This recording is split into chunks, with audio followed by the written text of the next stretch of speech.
दोस्तों, Titanic ship अपने समय का सबसे बड़ा जहाज था। इस शिप का पूरा नाम रॉयल मैन शिप यानी कि आरएमएस टाइटैनिक था। इस शिप को इस तरह से डिजाइन किया गया था कि इसमें 2224 लोग यात्रा कर सकते थे। इस शिप को बनाने का जिम्मा व्हाइट स्टार लाइन कंपनी को दिया गया था, जो कि एक ब्रिटिश शिपिंग कंपनी थी, और इसे लगभग 3000 वर्कर्स की टीम ने मिलकर तैयार किया था। और इसे बनाने में 9 मजदूरों की जान भी चली गई थी। 40 वर्कर गंभीर रूप से घायल हुए थे। उस वक्त इस शिप को बनाने में लगभग 48 करोड़ रुपए का खर्चा आया था, जो कि उस समय के हिसाब से काफी ज्यादा था। दोस्तों, ये जहाज 10 मंजिला जहाज था। ये शिप अपने आप में अटलांटिक में बसा एक छोटे से शहर की तरह लगता था। इसकी सबसे खास बात यह थी कि ये दुनिया का सबसे तेज चलने वाला जहाज था, और इसमें जो सीटी लगी थी उसे 15 किलोमीटर दूर तक सुना जा सकता था।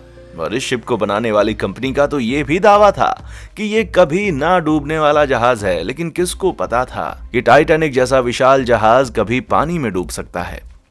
ऐसे में ये सवाल तो सभी के मन में आया होगा कि आखिर उस रात ऐसा क्या हुआ कि दुनिया का सबसे मजबूत जहाज पानी में डूब गया। आइए जानते हैं। दोस्तों, टाइटैनिक के बनने में 3 साल का समय लगा था, और टाइटैनिक को बनाने में उस समय सबसे महंगे एडवांस टेक्नोलॉजी का इस्तेमाल किया गया था।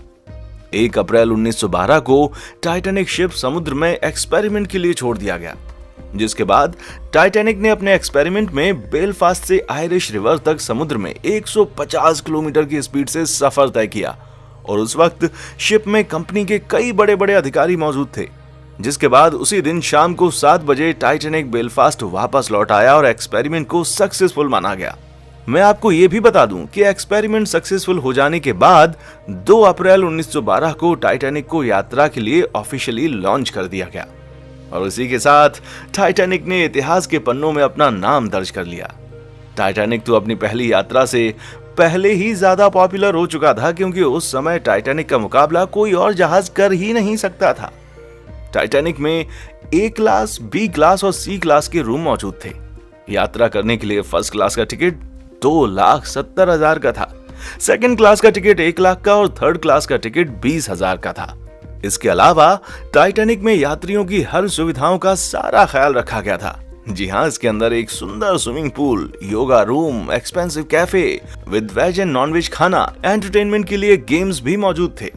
इसमें नहाने के लिए तो एक एक्सपेंसिव टर्किश बाथरूम भी मौजूद था, जो कि काफी ज्यादा लग्जूरियस था।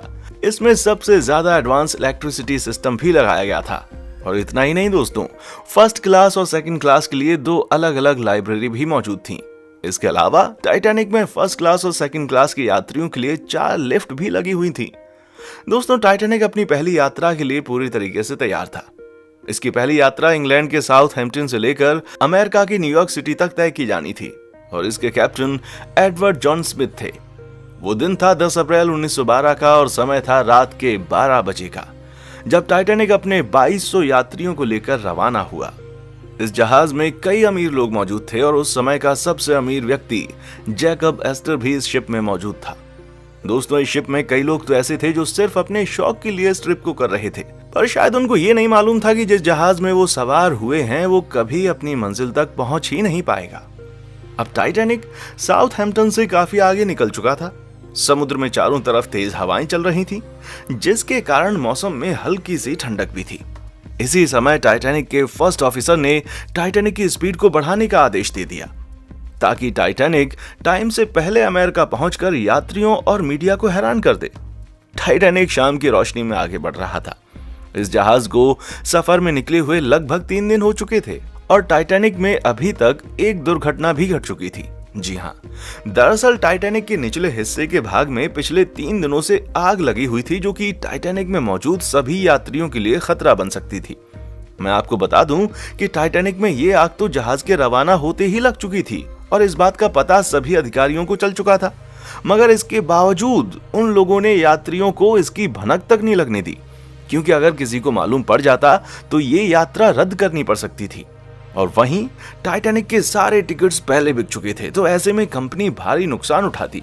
इसी वजह के चलते टाइटैनिक के सभी बड़े अधिकारियों ने इस बड़े खतरे को नजरअंदाज कर दिया।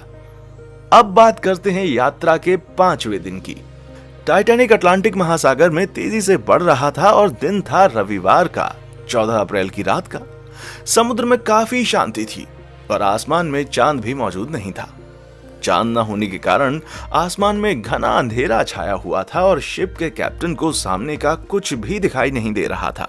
वैसे मैं आपको यह भी बता दूं कि टाइटैनिक के आइसबर्ग से टकराने से पहले शिप के कैप्टन को कुल 6 चेतावनी पहले ही आ चुकी थी कि रास्ते में कई बड़े बर्फ के टुकड़े मौजूद हैं जिससे शिप कभी भी टकरा सकता है। मगर कैप्टन को यह मालूम नहीं था कि टाइटैनिक किसी आइसबर्ग से टकरा जाएगा।